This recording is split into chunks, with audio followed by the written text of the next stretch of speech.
Live है। जय हिंद साथियों, नमस्कार। कैसे हैं आप सब लोग? उम्मीद है सभी बहुत अच्छे हैं, शानदार, लाजवाब, ज़बरदस्त, बेहतरीन, जिंदाबाद हैं। और आप सभी अपनी तैयारी को बहुत ही सीरियस तरीके से एक बेहतर अंदाज में लेकर चल रहे होंगे। आशा है पूरा सिलेबस आप अच्छे से पढ़ते हैं, सारे दिन भर की क्लासेस बेहतर तरीके से लेते हैं और एक बेहतरीन रिवीजन आप सभी उनका अवश्य करते हुए चल रहे होंगे। तो साथ ही एक बार ना मैं हमेशा आप सभी से साइंस की तैयारी तो पूछता ही हूँ। आप मुझे ना अपनी बाकी विषयों की तैयारी के बारे में आज बताइए। ज़रा देखा जाए कि बाकी विषयों के लिए आप सभी का आत्मविश्वास, कॉन्फिडेंस कैसा है। तो AWO-TPO में अगर वाकई में आप सेलेक्ट होना चाहते हैं तो ये तो बिल्कुल ज़रूरी है कि अदर देन साइंस सब्जेक्ट तो बिल्कुल खतरनाक अच्छे होने चाहिए आपके। यानी GS है, रीजनिंग है, मैथमेटिक्स है, बहुत बढ़िया होने चाहिए। और खैर साइंस तो ये संकट मोचन रहेगा आपका AWO-TPO में। यानी जिन साथियों के ये सब्जेक्ट भी अच्छे होंगे, अगर उनकी साइंस अच्छी नहीं रहेगी तो थोड़ा सा उन्हें मुश्किलों का सामना करना पड़ेगा, अपने कम नंबरों को झेलना पड़ सकता है। इसलिए साइंस को तो बिल्कुल भी आप इसमें ढीले में नहीं ले सकते और कट ऑफ इसमें साइंस से ही तय होने भी वाली है। सभी को राम राम, सभी को नमस्कार। देवेंद्र भाई हाय, ललित प्रधान भाई राम राम, कृष्णा नमस्कार और रजनीश भाई राम राम भाई। 90% है, वेरी गुड। गौरव चौहान भाई all good but GS not. यार GS तो वैसे ना आप थोड़ा सा गहराई में पढ़ो। GS देखो आपको अपने आप याद होनी शुरू हो जाएगी। आपको थोड़ा सा डेप्थ में पढ़ना पड़ेगा, मतलब उसको ना क्वेश्चंस की फॉर्म में रटने की कोशिश मत करिए। अगर आप कभी जैसे ज्योग्राफी में मैं टॉपिक लूँ कि नदियों को पढ़ना चाहते हैं तो आप थोड़ा डिटेलिंग में पढ़िए कि कैसे आपको कौन सी नदी कहाँ से निकलती है, उसका उद्गम स्थल क्या है। थोड़ी उनके साथ ट्रिक जोड़िएगा, कुछ भी जोड़िएगा, बट थोड़ा डिटेलिंग में जाइए तो GS आपको थोड़ी सी ईजी, आसान लगने लगेगी और याद होने वाली लगने लगेगी। चलो भैया, सभी को नमस्कार, सभी को गुड इवनिंग, सभी को राधे राधे। तो कर दिया जाए शुरू। और देखो कल हम लोगों ने लिक्विड के बारे में थोड़ा सा डिटेल में पढ़ा और हमने शुरुआत की। अगर हम इस चैप्टर को देखें तो चैप्टर है प्रेशर यानी कि दाब। और दाब चैप्टर को हर एक एग्जाम में हम सीधे सीधे बस प्रेशर से शुरू कर देते हैं, लेकिन यहाँ पर हमने कुछ फैक्चुअल चीज़ों के साथ में शुरू किया जो बहुत ज़रूरी थी। तो कल हमने 8 पॉइंट किए थे, एक पॉइंट उनमें बच गया था और वो पॉइंट था ये कंप्रेसिबिलिटी यानी कि संपीड्यता। हालांकि इसके बारे में मैंने बात कर ली थी बट ये कंपैरिजन रह गया था। और कल मैंने आपको ये बताया कि भाई देखो, संपीड्यता का मतलब क्या होता है कि कोई चीज़ दबाने पे कितनी दब रही है, दैट्स वेरी इजी। तो अगर आप एक लोहे की ईंट को दबाओगे तो वो लोहे की ईंट को अगर आप दबाओगे तो वो दबेगी नहीं, या दबेगी भी तो मॉलिक्यूलर स्ट्रक्चर पे, मॉलिक्यूलर लेवल पे दबेगी, बहुत हल्की फुल्की। मतलब अगर आप ईंट को दबाओगे तो उसमें जो दबना है वो दिखेगा नहीं आपको, आपको उसे माइक्रोस्कोप से देखना पड़ेगा, आपको उसे सूक्ष्मदर्शी से देखना पड़ेगा। लेकिन लिक्विड्स में, हालांकि लिक्विड्स भी इतनी आसानी से नहीं दबते हैं, वैसे तो ये ना के बराबर दबते हैं। देखो सॉलिड और लिक्विड ना के बराबर दबते हैं, लेकिन जब दबाओगे, ज़्यादा फोर्स प्रेशर लगाओगे तो हल्का फुल्का तो चेंज होगा ही होगा। और भाई गैसों में तो चेंज जो है वो अच्छे खासे स्तर पर होता है और वो हमें देखने को भी मिलता है। तो सबसे ज़्यादा कंप्रेसिबिलिटी किसकी होती है? सबसे ज़्यादा कौन दब सकते हैं? सबसे ज़्यादा गैस दब सकती हैं, उसके बाद द्रव और उसके बाद गैस, ठोस। हालांकि ये ना के बराबर होते हैं, दोनों बिल्कुल नेग्लिजिबल होते हैं। तो करिए एक बात हम सब कि हाँ जी, ये बात मुझे बड़े अच्छे से समझ में आ गई है। ये हो गया कंप्रेसिबिलिटी का ऑर्डर। ये चीज़ हालांकि हमने कल पढ़ ली थी। अब देखो ये कुछ NCERT के डायरेक्ट फैक्ट हैं कि compressibility of liquid and gases, तरल और गैसों की संपीड्यता। देखो किस तरह की तरल और गैसों की संपीड्यता होती है। मैंने लिखा कि लिक्विड्स जो होते हैं वो लगभग असंपीड्य होते हैं।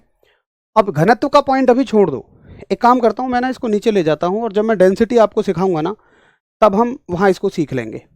इसको हम घनत्व वाले पॉइंट में छोड़ देंगे, तो यहाँ इसको रख लेते हैं, इसको अभी छोड़ दो। चलो भैया, तो ये हो गई एक बेहतरीन शुरुआत और अब हम चलते हैं सीधे अपने पहले टॉपिक पर। और टॉपिक जो है बहुत बढ़िया ललित, पहला टॉपिक है हमारा प्रणोद यानी कि थ्रस्ट। देखिए थ्रस्ट क्या होता है। देखो पहले आप उससे पहले बल के बारे में जानते हैं, फोर्स के बारे में हमने अच्छे से सीखा कि भाई फोर्स क्या है, एक धक्का है। फोर्स क्या है, एक पुश या पुल है जो किसी चलती वस्तु को रोक दे, रुकी वस्तु को चला दे या वस्तु की गति की दिशा बदल दे, दैट इज द फोर्स। लेकिन प्रणोद क्या है, थ्रस्ट क्या है? देखिए थ्रस्ट को बेसिकली हम डिफाइन करते हैं किसी लिक्विड के लिए या गैसों के लिए। थ्रस्ट आप कभी ये नहीं कह सकते हो कि किसी सॉलिड पे थ्रस्ट लग रहा है, नहीं। जब कोई लिक्विड या गैस कहीं फोर्स लगा रही होगी, और जैसे मान लो बर्तन में हमने एक द्रव रख दिया, तो उसकी दीवारों पर जो फोर्स लगाएगा, जैसे मान लीजिए हरीश बाबू ये गिलास है, मान लो इसमें मैंने पानी भर दिया, तो पानी जो है इसकी दीवारों पे फोर्स लगा रहा होगा, जो कि हमेशा परपेंडिकुलर होगा, सतह के लंबवत होगा, परपेंडिकुलर होगा। और यही फोर्स क्या कहलाएगा? यही फोर्स थ्रस्ट कहलाएगा, बल कहलाएगा।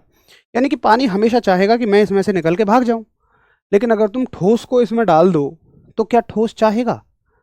ठोस कभी नहीं चाहेगा। तुम इस गिलास को तोड़ भी दो तब भी ठोस यहीं कहीं रुका रहेगा, लेकिन पानी अगर तोड़ दोगे गिलास को तो तुरंत निकल के भाग जाएगा। यानी कि वो तो हमेशा ही भगने की कोशिश कर रहा था, वो बस एक प्रेशर लगा रहा था, वो बस एक दाब लगा रहा था। आइए आपको बात समझ। तो दोस्त ये होता है आपका प्रणोद यानी कि थ्रस्ट, और ये हमेशा कैसा लगता है? बिल्कुल परपेंडिकुलर लगता है, लंबवत लगता है। इस बात का हमें विशेष ध्यान रखना है, ठीक। गोपाल गौतम, अगर आप दोनों को कर सकते हैं तो दोनों को करिए, अगर आप उसको नहीं कर रहे हैं तो फिर इसी को करिए। तो एक बार फटाफट हम सब करेंगे, ठीक है। मुझे बल में और प्रणोद में फर्क समझ में आ गया, फोर्स में और थ्रस्ट में फर्क समझ में आ गया। मतलब थ्रस्ट क्या है ना, प्रणोद क्या है तो एक तरह का बल ही, लेकिन ये सॉलिड्स के लिए नहीं लगता, ये लिक्विड और गैसेस के लिए लगता है। और फोर्स को तो तुम कैसे भी लगा दो, लेकिन ये हमेशा सरफेस के परपेंडिकुलर काम करता है, ये हमेशा सतह के लंबवत काम करता है। जैसे ग्लास में भरा हुआ पानी जो है वो चारों तरफ फोर्स लगा रहा है, सारी डायरेक्शंस में फोर्स लगा रहा है। बड़ी आसान सी बात है। अच्छा, अब चलते हैं हम अपने मुख्य बात पर, जिसका नाम है दाब यानी कि प्रेशर। और देखिए, दाब ना केवल शब्दों से समझने की चीज है, बल्कि ये महसूस की जाने वाली चीज है, ये फील करने वाली चीज है। देखो क्या होता है प्रेशर दोस्त, क्या होता है दाब। मान के चलिए मेरे पास एक दीवार है और मुझे ना इसमें दो कीलें गाड़नी हैं। ये एक कील है, मैंने इस कील को इस तरह से लिया, और एक दूसरी कील है, मैंने इस कील को इस तरीके से लिया, ठीक है। और हमने दोनों पे मान लीजिए कि 50-50 न्यूटन का फोर्स लगाया, इस पे भी 50 न्यूटन और इस पे भी 50 न्यूटन का फोर्स। अब मुझे ये बताओ कि कौन सी कील ज्यादा अंदर तक गड़ जाएगी, कील नंबर 1 या कील नंबर 2? तो शायद सभी का एक ही उत्तर होगा कि यार भाई कील नंबर 2 गड़ जाएगी अंदर तक। अब ऐसा क्या है कील नंबर 2 के पास कि तुम फोर्स तो सेम लगा रहे हो, बल तो तुम सेम ही लगा रहे हो, लेकिन कील नंबर 2 ज्यादा अंदर तक क्यों गड़ जा रही है? तो भाई इसका बड़ा सिंपल सा कारण है कि कील नंबर 2 का एरिया कम है, कील नंबर 2 का क्षेत्रफल कम है। अगर आप इसका क्षेत्रफल देखें तो ये कम है, ये वाला एरिया, और अगर इसका एरिया देखें तो ज्यादा है। तो देखिए, जो गढ़ने की टेंडेंसी होती है ना, जो किसी चीज के गढ़ जाने की टेंडेंसी होती है, पेनेट्रेट कर जाने की टेंडेंसी होती है, उसी चीज को हम क्या बोलते हैं? उसी चीज को हम प्रेशर बोलते हैं। बस देखिए, फोर्स और प्रेशर को कंफ्यूज मत करना, दाब को और बल को कंफ्यूज मत करना। भाई यहां देखो ना, समान बल लग रहा है यार, लेकिन गढ़ जाने की टेंडेंसी इसकी ज्यादा है। तो ये जो गढ़ जाने की टेंडेंसी होती है, इसी चीज को हम प्रेशर कहते हैं, दाब कहते हैं। एक बार थम्स अप करके बताइए जी, मुझे समझ आ गया।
अच्छा, माफ़ी चाहूँगा भाई, एक कॉल आ गई थी थोड़ी ज़रूरी।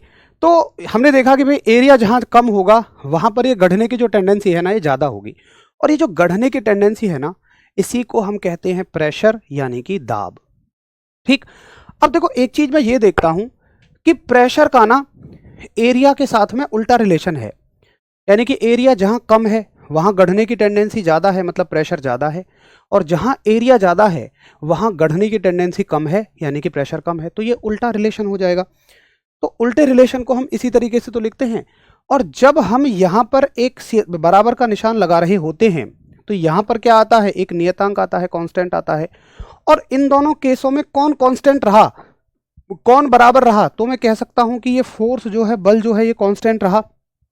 इसलिए यहां से ये फॉर्मूला आता है P बराबर F/A, जिसको आप जन्म जन्मांतर से रटते हुए आए हैं कि P बराबर F/A। अब बड़ी सिंपल सी बात है। एक बात मुझे ये समझ आ जाती है कि भाई देखो, एरिया का और प्रेशर का, यानी दाब का और क्षेत्रफल का उल्टा संबंध है। और दाब यार कोई ऐसी अलग चीज नहीं है, कोई तोप चीज है, बस कोई चीज गढ़ रही है किसी चीज में, वही प्रेशर है। तो अब हमें ये कह सकते हैं कि भाई जहां पर मुझे प्रेशर को बढ़ाना होगा वहां पर मैं क्षेत्रफल कम कर दूंगा, और जहां प्रेशर कम करना होगा वहां क्षेत्रफल बढ़ा दूंगा। ये तो बड़ी सिंपल सी बात है। क्या वाकई में हमें कुछ जगहों पर प्रेशर को बढ़ाना होता है और कुछ जगहों पर प्रेशर को घटाना होता है? जी हाँ, बिल्कुल। कहाँ? देखिए, जैसे आपने कभी देखा हो, मान लो ये ट्रेन जा रही है और ये उसकी पटरियां हैं, तो क्या कोई ये चाहेगा कि ट्रेन जो है इन पटरियों पर अंदर धंस जाए? यानी कि जब ट्रेन आए और ट्रेन इन पटरियों में अंदर धंस जाए, ऐसा तो कोई नहीं चाहेगा। लेकिन अगर इनका एरिया बहुत कम है, जो कि होता है भाई, लोहे की पटरियों का एरिया तो जरा सा है ना, ये और ये, अगर ये एरिया बहुत कम है तो भाई प्रेशर बहुत ज्यादा लगेगा, गढ़ने की संभावनाएं उतनी ही ज्यादा हैं। और अगर मैं इतने ही छोटे से एरिया पर हजारों किलो की उस ट्रेन को चलाऊंगा जिसमें या तो माल भरा है या तो यात्री भरे हैं, तो भाई निश्चित तौर पर ये गढ़ेगी। तो मुझे क्या करना पड़ता है?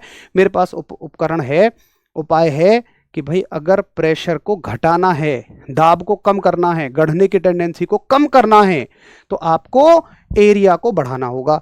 इसीलिए मैं क्या करता हूं कि ट्रैक पर सीमेंट के या लकड़ी के स्लीपर बिछा देता हूं। कभी आपने देखा हो तो सवाल आएगा कि रेलवे ट्रैक पर लकड़ी या सीमेंट के स्लीपर क्यों बिछाए जाते हैं? तो भैया वो एरिया को ज़्यादा करने के लिए बिछाए जाते हैं। यानी कि ये लकड़ी या सीमेंट के स्लीपर पटरियों से कह रहे हैं कि साथ ही हाथ बढ़ाना और मिलकर बोझ उठाना। अच्छा, ये तो हो गई प्रेशर को कम करने की बात।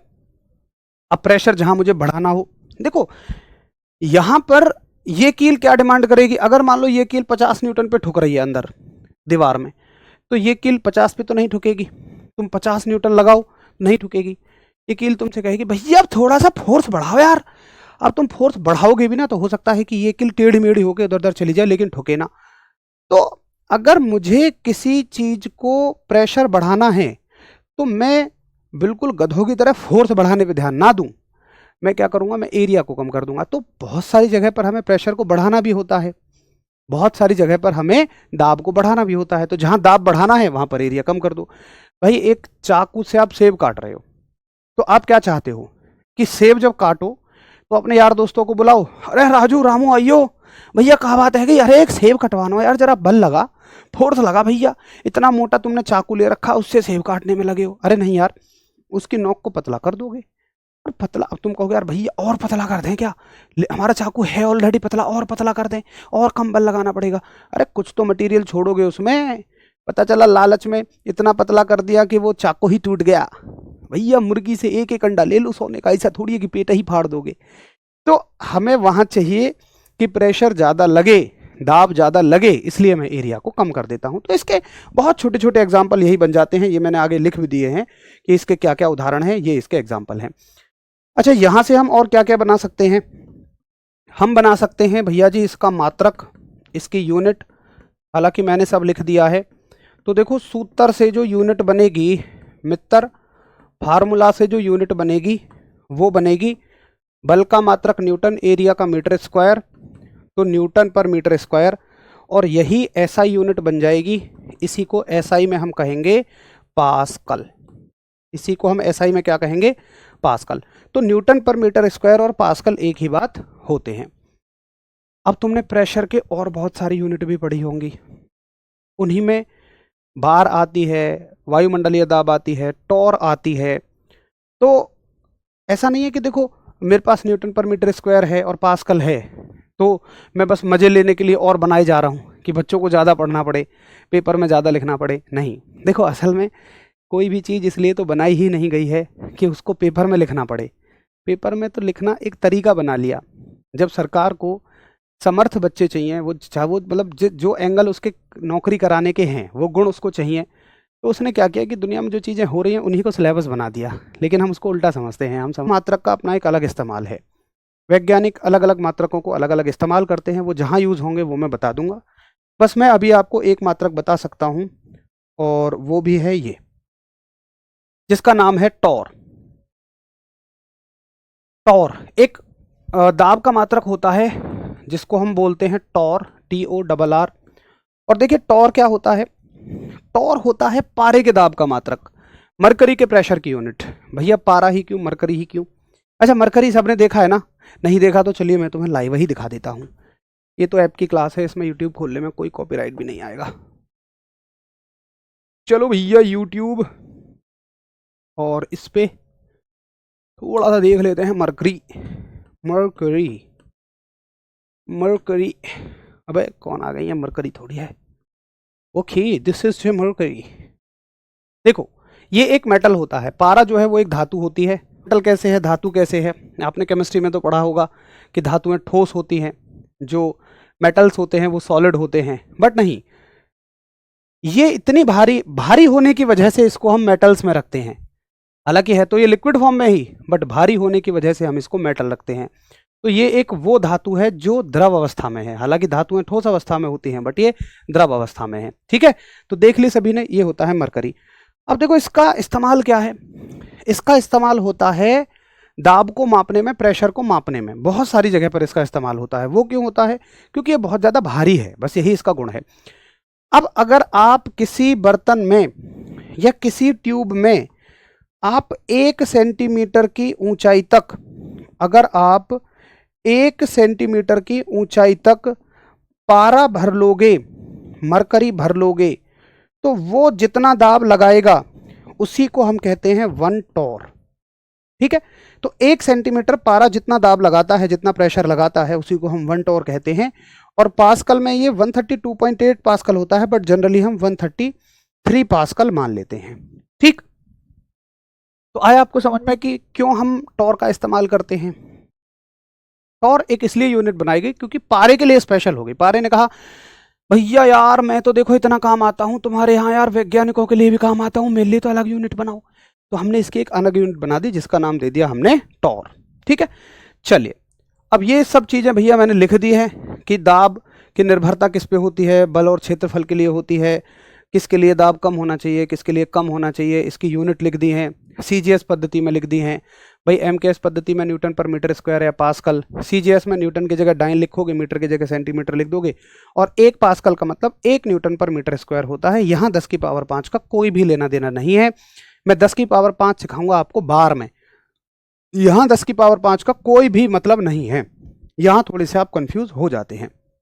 और ये मैंने टॉर की डेफिनेशन लिख दी है कि टॉर क्या होता है। अब देखो अगर आप मुझसे इसकी डायमेंशन पूछो तो चलो डायमेंशन कहीं भी लिख लेते हैं, यहीं लिख लेते हैं कि इसकी डायमेंशन क्या होगी, इसकी विमा क्या होगी, डायमेंशन यानी कि विमा। तो देखो विमा के लिए तो हमें फोर्स की डायमेंशन आनी चाहिए और एरिया की डायमेंशन आनी चाहिए। बड़े आराम से लिख देंगे। भाई फोर्स की डायमेंशन क्या है, MLT-2, और नीचे है मीटर स्क्वायर, तो L का स्क्वायर लिख दोगे। अब ML की पावर देखो ये 1 है, ठीक है, T-2, और ये L ऊपर जाके माइनस की 2 हो जाएंगी, तो ML 1 प्लस का 2 माइनस के 1 माइनस का बचेगा और T-2, तो ML इनवर्स T-2 ये हो जाएगी किसकी डायमेंशन, ये विमा हो जाएगी आपकी प्रेशर की यानी कि दाब की।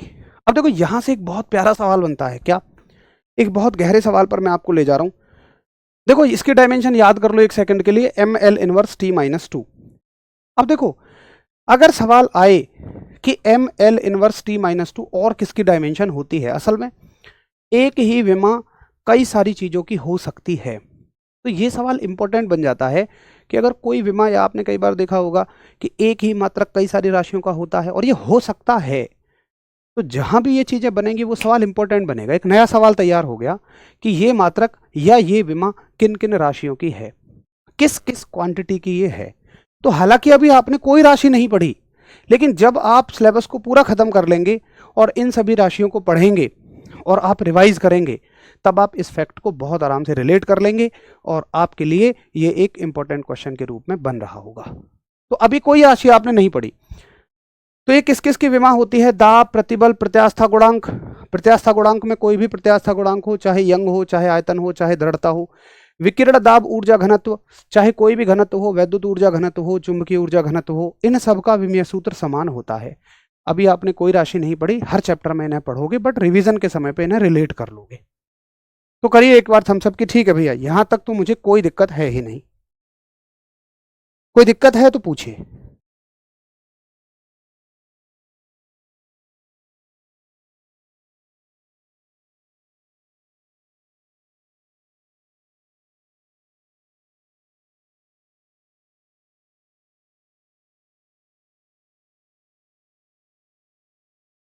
जल्दी से अपनी सहमति दीजिए ताकि हम फटाफट से आगे चलें। पिछली बार ऐसा ही क्वेश्चन पूछा था 3 ऑप्शन देकर। हाँ बिल्कुल, ललित भाई ने लास्ट टाइम एग्जाम दिया है, उन्हें सारे क्वेश्चन लगभग याद हैं, या आपने प्रीवियस ईयर क्वेश्चन देखे होंगे तो वहाँ से आपको चीज़ें याद हो रही होंगी।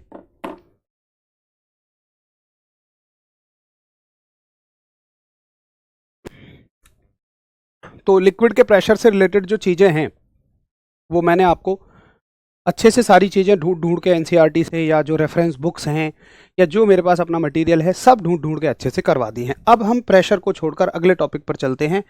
अच्छा ठीक है, ये चीज़ें भी मैंने करवा दी हैं।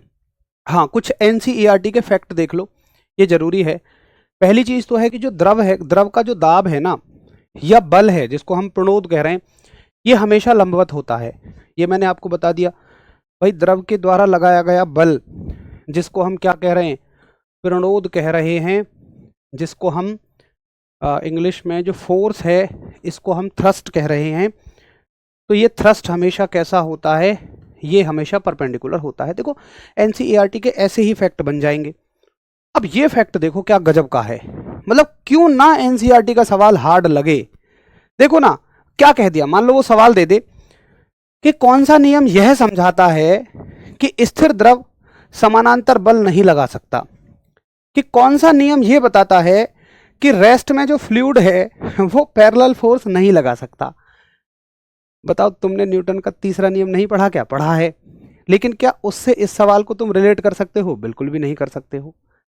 तो ये एनसीईआरटी ऐसे सवाल बनाता है। आओ जरा समझते हैं इस बात को कि क्या ये कह रहा है। देखो आप इस बात को समझे कि जो थ्रस्ट होता है ना, जो बल होता है वो लगता है पैरेलल, लेकिन प्रेशर जो है, दाब जो है, फिर से पढ़ो, वो हमेशा कैसा लगता है? स्थिर द्रव समांतर बल नहीं लगा सकता। कि जो रुका हुआ फोर्स है ना, वो जो रुका हुआ लिक्विड है उस पर पैरेलल फोर्स नहीं लगते हैं। अब देखो कैसे नहीं लगते हैं। हमेशा जो फोर्सेस लगते हैं ना, वो किसी ऐसे द्रव पर लगते हैं जो किसी चीज में भरा हुआ है, कन्फाइंड है। लेकिन अगर मैं खुला हुआ द्रव मान लूं, जैसे मान लीजिए किसी झील में पानी भरा हुआ है, तो क्या पानी फोर्स लगाएगा? खुद ब खुद फोर्स लगाएगा? नहीं। लेकिन इस ग्लास में जो पानी भरा हुआ है, ये इसकी दीवारों पे फोर्स लगा रहा होगा। अब ओपन सोर्स का पानी फोर्स नहीं लगाएगा, ये बात हमें कौन बताता है कि स्थिर द्रव जो है, रुका हुआ पानी जो है, वो पैरेलल फोर्स नहीं लगाता है? इस बात को हमें कौन बताएगा? देखो, हमें न्यूटन का तीसरा नियम बताएगा। क्यों बताएगा? क्योंकि अगर पानी ने फोर्स लगाया किसी पर भी, तो पानी पर भी एक फोर्स लगेगा, और पानी पर फोर्स लगते ही पानी अपने आप ही इधर उधर होना शुरू हो जाएगा। यानी कि अगर ऐसा होता तो रुके हुए पानी में अपने आप हलचल होने लग जाती, रुके हुए पानी में अपने आप ही हलचलें होने लग जाती। इसलिए कभी भी स्टेशनरी लिक्विड अपने आप पैरेलल फोर्स नहीं लगा सकता है, कभी भी अपने पास अपने ऊपर फोर्स नहीं लगा सकता। और दूसरे तरीके से समझो, सुनो, ऐसे समझो अब आप कहोगे यार इसमें कहाँ लिखा हुआ है कि खुला स्रोत है या बंद स्रोत है। चलो ऐसे समझ लो, चाहे खुला स्रोत ले लो चाहे बंद स्रोत। मुझे एक बात बताओ कि जैसे ये चश्मे की डब्बी है, ये ठोस है, ये सॉलिड है। मैंने कल आपको एक चीज़ बताई थी, अगर मैं इस पर फोर्स लगा रहा हूँ तो देखो, मान लो अभी मैंने इतना फोर्स लगाया तो इसकी आकृति में कोई चेंज नहीं आया, है ना। और मैंने फोर्स लगाया, अब भी नहीं आया। मैंने थोड़ा ज़्यादा लगा दिया, मैं चाह ही रहा हूँ कि इसकी आकृति में चेंज आए, और इसकी आकृति में चेंज आ गया, है ना। लेकिन उससे पहले तो देखो इसकी आकृति में चेंज नहीं आ रहा, मैं अभी भी फोर्स लगा रहा हूँ। क्यों? क्योंकि ये मुझे उल्टा एक फोर्स दे रहा है। जितना मैंने 2 न्यूटन अंदर की तरफ लगाया, इसने 2 न्यूटन मुझ पर लगा दिया। मैं एक्शन दे रहा हूँ, ये रिएक्शन दे रहा है। तो जो मैं इसे अंदर दबाने की कोशिश कर रहा हूँ, इसने मुझे बाहर दबा दिया। बट इसकी लिमिट है बेचारे की। ऐसा नहीं है कि मैं इस पर 1000 न्यूटन लगाऊं तो ये 1000 न्यूटन लगा देगा। मान लो इसकी 5 न्यूटन लिमिट है, मैं 5 से ऊपर लगाऊंगा तो ये दबना शुरू हो जाएगा। लेकिन अगर मैं थोड़ा सा भी फोर्स लिक्विड पे लगाता, मान लो यहाँ पानी होता और मैं उसमें अपना हाथ गढ़ाता, या पानी भरा हुआ है किसी भी तालाब में, मैं उसमें अपना हाथ गढ़ा रहा हूँ, तो क्या ऐसा होता है कि पानी उसका विरोध करता है? नहीं, तुरंत उंगली गड़ जाती है। तो कभी भी पानी प्रतिक्रिया का बल नहीं लगाता है, रिएक्टिव फोर्स पानी कभी भी नहीं लगाता है। और ये बात हमें कहाँ से पता लगती है? न्यूटन साहब के तीसरे नियम से ही लगती है। अब उम्मीद है आपको मेरी बात समझ में आ गई होगी। करिए आप एक बार थम्स अप कि ठीक है, ये सवाल मुझे समझ में आ गए।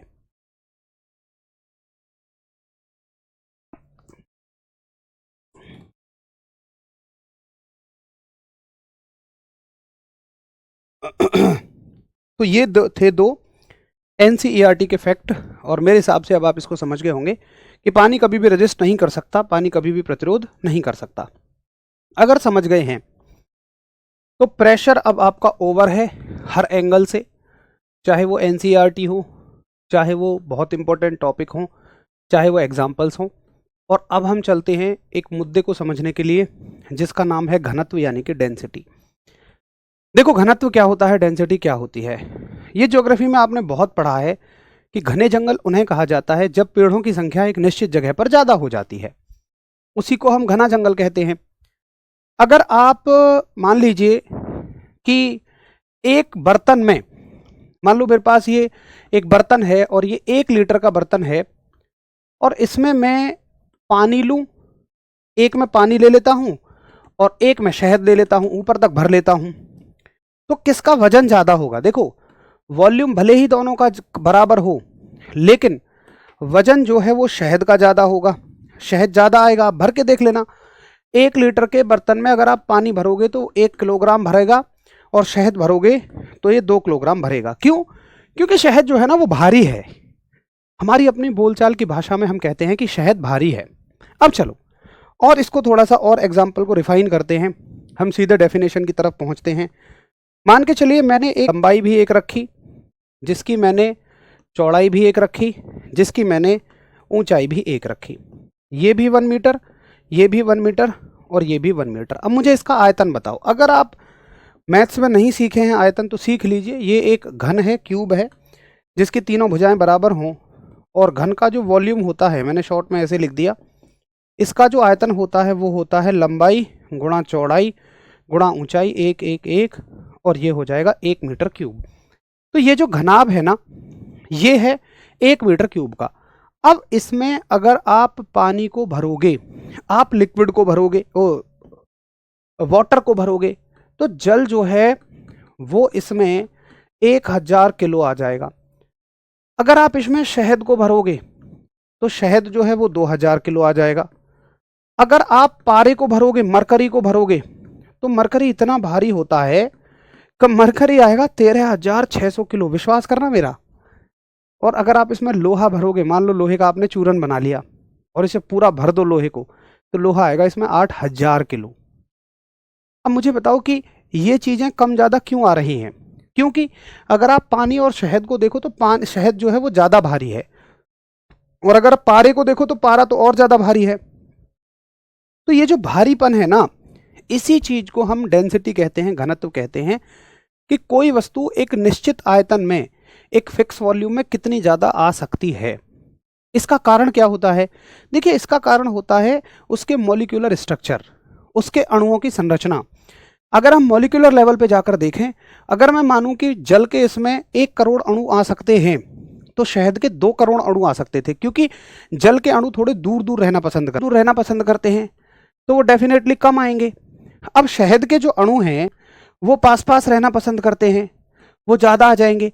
पारे के अणु, मरकरी के अणु और भी पास रहना पसंद कर सकते हैं, तो वो और ज़्यादा आ जाएंगे। तो ये सारा का सारा खेल है कि एक निश्चित जगह में उस वस्तु के कितने अणु आ पा रहे हैं, और अणुओं से ही तय होता है उस वस्तु का किलोग्राम। किलोग्राम का मतलब द्रव्यमान यानी मास। तो हम ये कहेंगे कि भाई एक निश्चित आयतन में किसी वस्तु का कितना द्रव्यमान आ रहा है, यही उसका घनत्व है, यही उसकी डेंसिटी है। अब आपको अच्छे से फील हो गया कि क्या होती है डेंसिटी।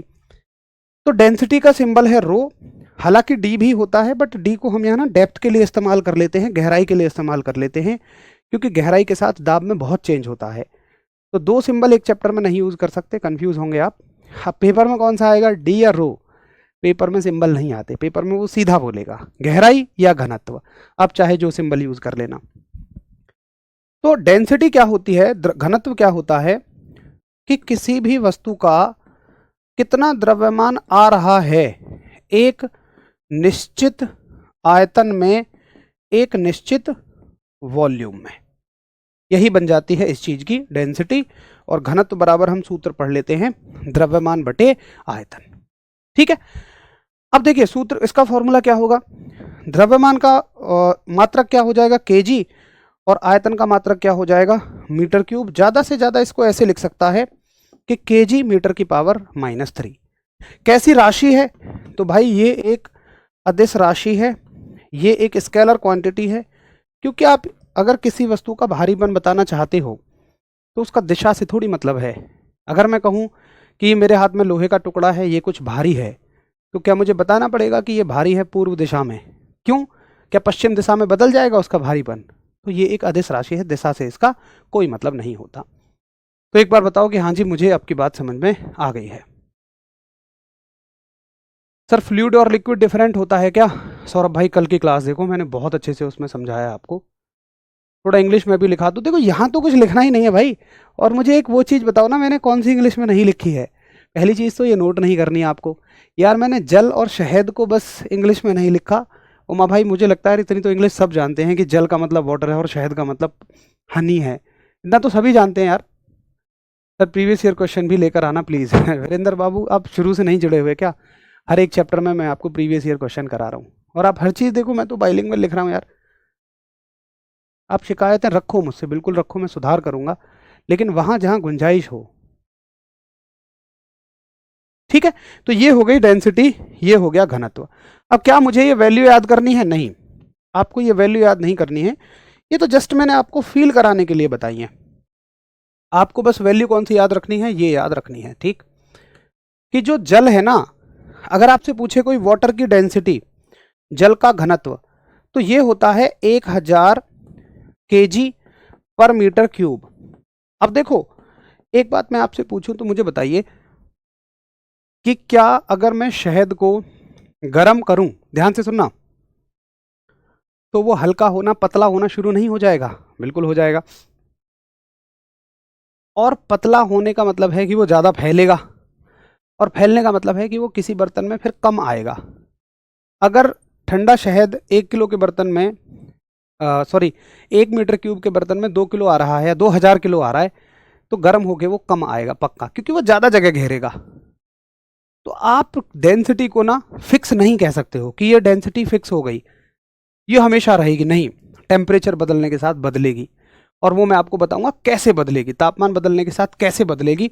लेकिन फिलहाल आप ये याद रखो कि जल की डेंसिटी जो हम 1000 kg पर मीटर क्यूब मानते हैं, ये 4 डिग्री सेंटीग्रेड पर होती है। जल के 4 डिग्री सेंटीग्रेड तापमान पर उसका जो घनत्व है वो 1000 kg पर मीटर क्यूब होता है। ठीक है, आगे बात समझ में? तो ये मैंने फॉर्मूला भी लिख दिया है, डेफिनेशन भी लिख दी है, इसकी यूनिट्स भी लिख दी हैं, डायमेंशन भी लिख दी है, और मैंने बता दिया कि जो डेंसिटी होती है पानी की वो 1 × 10⁻³ का मतलब 1000 ही है ना। ये एनसीईआरटी में ऐसे लिखा है तो वहीं से छाप दिया है मैंने। इसको आप ऐसे ही लिख लो चाहे कि 1000 kg पर मीटर क्यूब होती है, और कितने डिग्री सेंटीग्रेड पर? 4 डिग्री सेंटीग्रेड पर। एनसीईआरटी आपके मजे भी ले सकती है, वो कहेगी कि बताओ केल्विन में, बताओ कितने पर, तो केल्विन का मतलब है 277 पर, 277 पर। ठीक है, क्योंकि हम ये आपको ना हीट एंड टेम्परेचर में समझ में आएगा कि डिग्री सेंटीग्रेड से केल्विन में बदलने के लिए 273 जोड़ देते हैं, तो 273 में 4 जोड़ोगे तो 277 हो जाएगा। ठीक है, और घनत्व एक धनात्मक है और अदिश राशि है, ऋणात्मक होने का इसका कोई मतलब नहीं है। अब भाई देखो, हर एक दुनिया की वस्तु का जो घनत्व है, जो डेंसिटी है, वो अलग अलग होती है। क्या मुझे दुनिया की सभी वस्तुओं की डेंसिटी याद रखनी है? नहीं, लेकिन जो एनसीईआरटी की बुक में दे रखी हैं भाई, एटलीस्ट उन्हें तो आप याद ही रखो। तो देखो वाटर की डेंसिटी कितनी है। अब हालांकि ये किसी टेम्परेचर पे नहीं दी है, तो आप बस जनरली डेंसिटी ही याद रखो। वाटर की डेंसिटी ये आपको अगर नज़र नहीं आ रही है, 1 इंटू 10⁻³ kg पर मीटर क्यूब है। इसकी यूनिट क्या है? kg पर मीटर क्यूब। ये दिख जाएगी आपको पीडीएफ में। अब देखो, जो समुद्र का पानी है वो थोड़ा सा भारी होता है, वो थोड़ा सा डेंस होता है, क्योंकि वो नमकीन होता है ना थोड़ा, तो उसकी जो डेंसिटी है वो है 1.03 इंटू 10⁻³ kg पर मीटर क्यूब। पारे की घनत्व देखो 13.6 गुणा 10⁻³ इस बात का मतलब क्या है? 13,600 ही तो है। एथिल एल्कोहल का घनत्व 0.806 गुणा 10⁻³ आपके खून का जो डेंसिटी होती है वो 1.06 इंटू 10⁻³। अब सवाल ऐसे ही बना देगा कि बताइए खून जो है निम्न में से किससे ज़्यादा भारी है? पानी दे देगा, कैरोसिन दे देगा, डीजल दे देगा, तो तीनों से ही ज़्यादा भारी है, क्योंकि इसकी डेंसिटी 1 है और इसकी डेंसिटी 1.06 है। हवा की डेंसिटी कितनी होती है? 1.29, लेकिन यहाँ 1000 नहीं है। ऑक्सीजन की डेंसिटी केवल 1.43, हाइड्रोजन की डेंसिटी 9.0 इंटू 10⁻−2, और इंटरस्टेलर स्पेस जो वैक्यूम होता है उसकी डेंसिटी 10⁻−20 होती है। 10⁻−20 का मतलब समझते हो? 10⁻−20 डेंसिटी होना, यानी कि ये डेंसिटी निगेटिव में है। अब डेंसिटी निगेटिव में होने का क्या मतलब होता है? देखो, डेंसिटी निगेटिव में होने का मतलब क्या है कि वो चीज़ उल्टा आपको खींचेगी, वहाँ खालीपन है, वहाँ कुछ है ही नहीं। अब तक तो देखा आपने डेंसिटी चलो हवा की कम है, लेकिन वो है तो प्लस में, बट ये मतलब माइनस में वैल्यू नहीं है, ये 0.00 में है। अच्छा समझो, नेगेटिव का मतलब ऐसे मत समझना। देखो 10⁻−20 का मतलब क्या है कि 1/10⁻20, और इसका मतलब है 1 के आगे 1 2 3 4 5 6 7 8 9 10 11 12 13 14 15 16 17 18 19 20, ये इसका मतलब ये है। तो कितनी कम है ये डेंसिटी, ये है। ठीक है, तो इसको नेगेटिव नहीं लेना, ये बिल्कुल नेग्लिजिबल होती है। लेकिन अगर एसएससी चाहे तो यहां से सवाल खूब बना सकती है, और मैंने ग्रुप डी में देखा है यहाँ से सवाल बने हैं, क्योंकि ग्रुप डी पर भी एनसीईआरटी से ही फैक्ट उठाए जाते हैं, बट वो गहरे फैक्ट नहीं उठाते, वो नॉर्मल फैक्ट उठाते हैं। जिसने ग्रुप डी के पीवाईक्यू देखे होंगे वो समझ रहे होंगे। लेकिन यहाँ थोड़े से चांसेस हैं कि वो थोड़े से डीप फैक्ट उठाएगा, थोड़े से गहरे फैक्ट उठाएगा। तो जरा बताएंगे कि ठीक है, डेंसिटी की कहानी मुझे पूरी अच्छी समझ में आ गई है, और ये चार्ट भी मुझे समझ में आ गया है। अब सुनो, अब चलते हैं एक मजेदार सी बात पर, और कंप्रेसिबिलिटी को डेंसिटी से रिलेट करते हैं। जो हमने पढ़ा दबना और ना दबना, कि भाई प्रेशर लगाने पर ठोस नहीं दबते हैं, द्रव भी नहीं दबते हैं या ना के बराबर दबते हैं, जबकि गैसें ज़्यादा दब जाती हैं। तो उनका डेंसिटी से क्या मतलब है? देखो, अगर कोई चीज़ नहीं दब रही है तो उसकी डेंसिटी चेंज नहीं हो रही है, क्योंकि डेंसिटी कब चेंज होगी? जब एक नियत जगह पर मॉलिक्यूल क्लोज हो जाएंगे, नज़दीक नज़दीक हो जाएंगे। तो गैस को आप दबाओगे, गैस दब जाती है, कंप्रेसिबल है, तो उसकी डेंसिटी बढ़ जाएगी। लेकिन सॉलिड और लिक्विड ना के बराबर दबते हैं या नहीं ही दबते हैं, वो इनकम्प्रेसिबल हैं। तो प्रेशर लगाने से, दाब लगाने से या उन्हें दबाने से उनकी डेंसिटी पर कोई फर्क नहीं पड़ता है। ऐसे करके आप चीज़ों को याद रखिए। इस तरीके से कंसेप्चुअल क्वेश्चंस आपसे पूछे जा सकते हैं।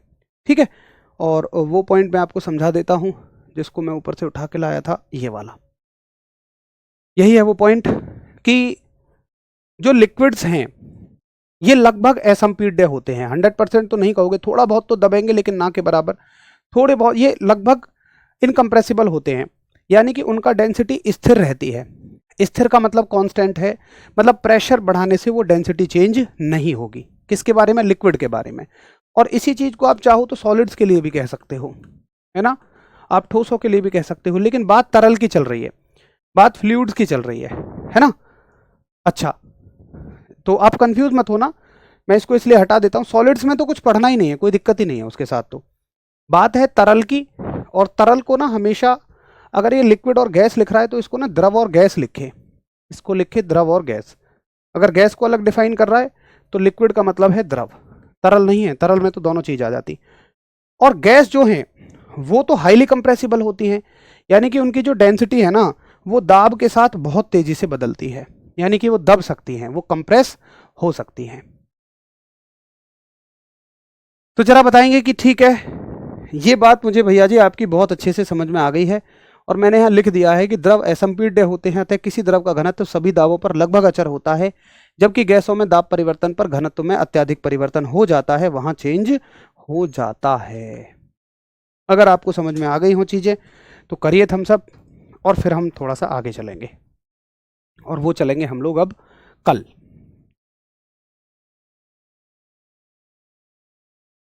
चलिए, वेरी गुड सर। गैस और पेट्रोल कितना आएगा 1 मीटर क्यूब में? देखो भाई, गैस तो ये पूछो कौन सी गैस, और पेट्रोल लगभग आपने कभी जाओ तो पेट्रोल पंप पे ना उसकी डेंसिटी लिखी आती है, वो लगभग लगभग ये मान लो कि जैसे पानी तो 1000 किलो आ जाएगा, लेकिन वो लगभग 700 से 800 के बीच में आता है। एग्जैक्ट वैल्यू तो मुझे उसकी नहीं पता, आप चेक कर लेना। 700 से 800 अगर एक निश्चित टेम्परेचर पर आप देखोगे, और टेम्परेचर चेंज करोगे तो अलग अलग चीज़ें हो जाएंगी। तो पता है यहाँ पर हमें ऊपर ऊपर से कंसेप्ट नहीं पढ़ने हैं, हमें थोड़ा सा अंदर गहराई में जाना है, चीज़ों को बहुत बारीकी से सुनना है, समझना है। और देखो अब तक तो ये समझ गए होंगे, चीज़ें ऐसे मुश्किल नहीं है कि आपको समझ ही नहीं आएंगी, सिंपल सिंपल चीज़ें हैं, सिंपल फैक्ट हैं जो समझाने पर समझ में आ जा रहे हैं। बस बात है उनको समय देने की और वाकई में उनको पढ़ने की। चलो कल मिलते हैं, नमस्कार, धन्यवाद, जय हिंद।